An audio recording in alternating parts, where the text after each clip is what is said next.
Welcome back to Daisy Chain Creations, where I make things like this. My name is Nick, and in honor of Season 2 of Fallout coming to an end, I've been hunting. Hunting for what? Deathclaws. Now, I've been banned from most wildlife reserves for hunting baby seals and the pigs from Peppa Pig into near extinction. So I took my skills over to the Commonwealth and bagged a pretty good one. So to celebrate my successful hunts, I'm making one of these. Alright, roll the intro. Now, like any build, I start by gathering my reference images and then transferring them over into pure ref.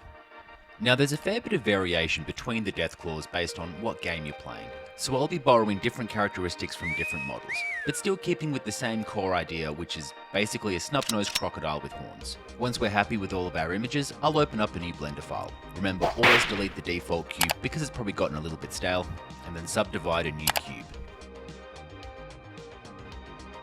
Now for this part, I try to keep things as low poly as possible, sculpting out the shape of the skull as well as the jaw. Now, although things look pretty rough at this point, this part of the sculpt is important just for defining our landmarks as well as our scale. Now that we've got a rough crocodilian shape, I hollowed out some eye sockets and shoved in a couple of peepers.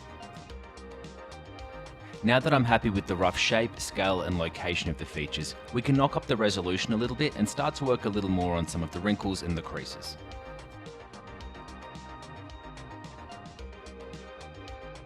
With the head detailed enough, we can move on to some of the smaller features. I started with the skin folds on the side of the animal's mouth, which is also known as a labial commissure. For this, I turned a plane into a triangle and then added some depth, which will help connect the upper and lower mouth a little more seamlessly. As for the tongue, I subdivided another cube, pulled it into more of an arrowhead shape, and then concaved it. Then I was able to pull down the underside of it so I can blend a little more seamlessly into the mouth. With the mouth looking almost done, we can now start the teething process. For this, I used a whole bunch of subdivided cubes, shaping into roughly toothy looking tombstones. Try to keep on a mirror modifier just to save yourself some time. For the canines, I just pulled the teeth into more of a human eating point. With all the teeth and facial features in place, I'm then able to join the meshes and start working a little more on some of the fine detailing. This was things like blending the skin folds together, emphasizing the wrinkles around the mouth, as well as adding some more textures to the teeth. Now that the snub-nosed crocodile part of the build is done, we just need some horns. For this, I started with a simple curve, added some volume and bevel towards the tip. Now the basic horn shape for the Deathclaw almost looks like a ram's horn with these thickened layers of keratin. With the base shape, I masked off a pattern of where there would be more texture and a bit more pointiness.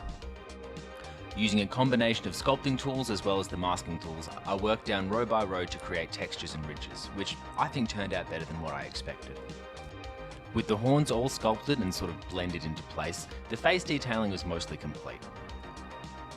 I finished off with a very light texturing of the skin with a scale brush from Blender Kit, as well as some deep scratches and wrinkles just to give it a bit more character.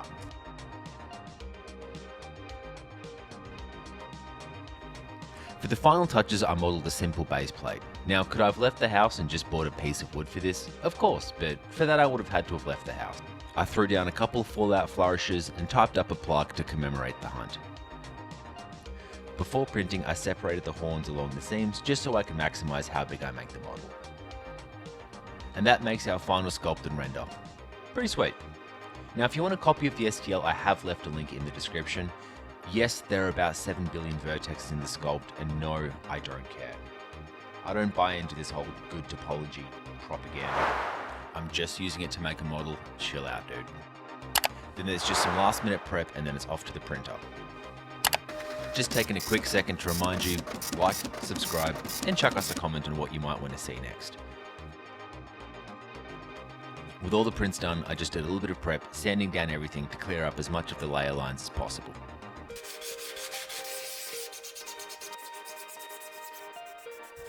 And then everything got sprayed with the dark grey primer.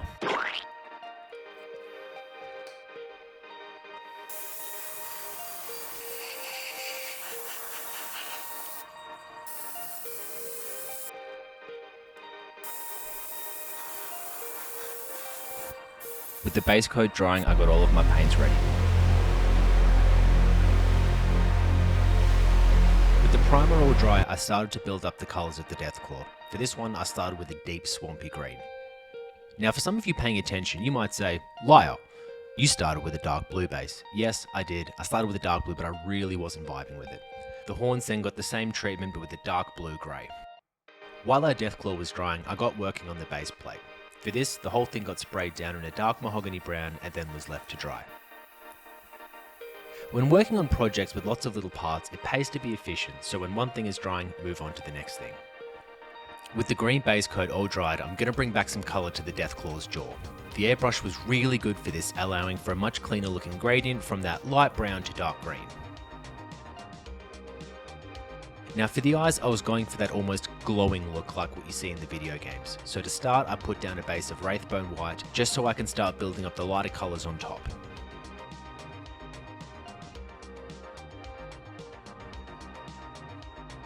The teeth were then given the same treatment, starting with a nice strong white that we can dial back with washes and weathering.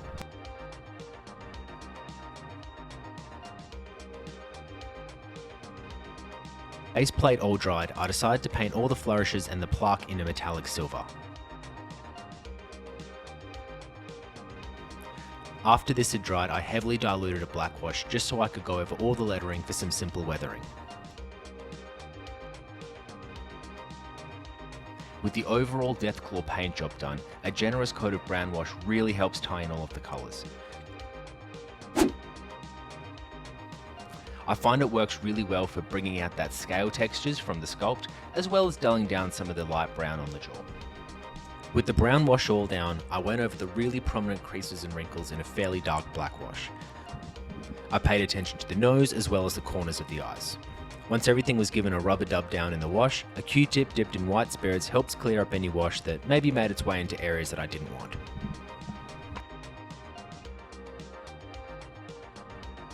Now at this point, I was actually really stoked with how the paint job had turned out.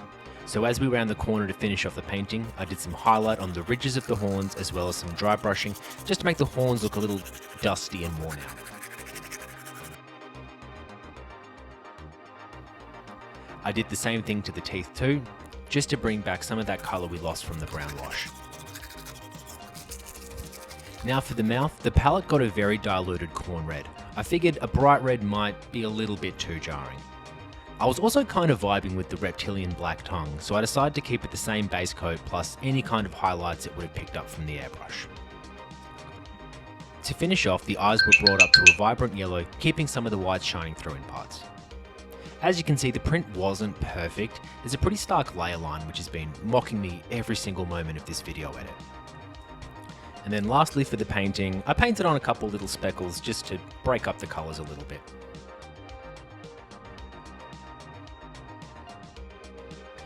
To wrap this piece up, the horns got glued back onto the Deathclaw's face, and with the eyes all dried, they had a very thin layer of clear UV resin. This gives it more of a wet, eyeball-y look.